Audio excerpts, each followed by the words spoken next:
حضرت ابراہیم علیہ السلام اور حضرت اسماعیل علیہ السلام کی قربانی کا مکمل واقعہ۔ قسط نمبر 2۔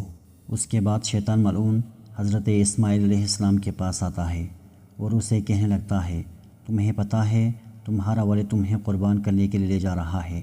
تمہارے والد نے خواب دیکھا ہے کہ اللہ کی راہ میں اپنا بیٹا قربان کریں۔ حضرت اسماعیل فخر سے کہتے ہیں، اللہ کی راہ میں مجھے قربان ہونا پڑے، اس سے بہتر میرے لیے کیا ہو سکتا ہے۔ پھر شیطان ہی سوال لے کر حضرت ابراہیم علیہ السلام کے پاس آتا ہے اور کہتا ہے، اپنا پیارا بیٹا اسماعیل کیوں قربان کر رہے ہو؟ تمہیں کیا پتہ کہ تمہاری قربانی قبول ہوگی یا نہیں؟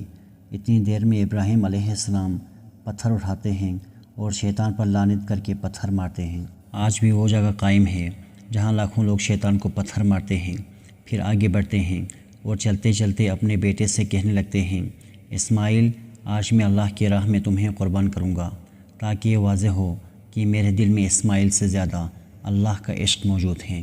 آپ کے فرزند حضرت اسماعیل علیہ السلام فخر سے کہتے ہیں، بابا اس سے بہتر میرے لیے کیا ہوگا کہ مجھے اللہ کی راہ میں اللہ کا نبی قربان کریں، لیکن بابا میں کچھ عرض کرنا چاہتا ہوں۔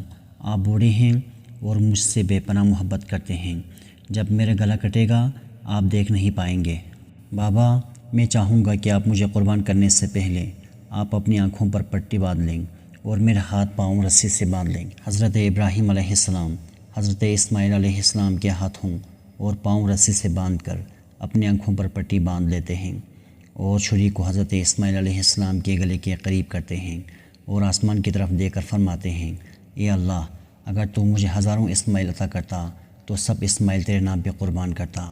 یہ کہا اور جیسے ہی چھری پھیرنے لگے، اللہ نے حضرت جبرائیل علیہ السلام کو حکم دیا کہ جا اور جنت سے ایک خوبصورت جانور لے کر حضرت اسماعیل علیہ السلام کی جگہ پیش کر۔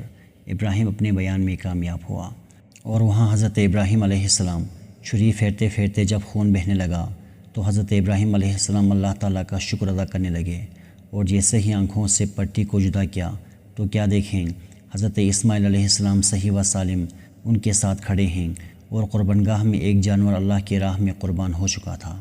پھر غیب سے آواز آئی، اے ابراہیم تیری اس عمل کو تا قیامت زندہ رکھا جائے گا اور تیری اس سنت کو ایمان والے ہر سال یاد کریں گے اور اللہ کی راہ میں قربانی پیش کریں گے۔ آج بھی حضرت ابراہیم علیہ السلام کی سنت پر عمل کرتے ہوئے پوری دنیا میں اس دن کو عید الاضحیٰ کے نام سے یاد کیا جاتا ہے۔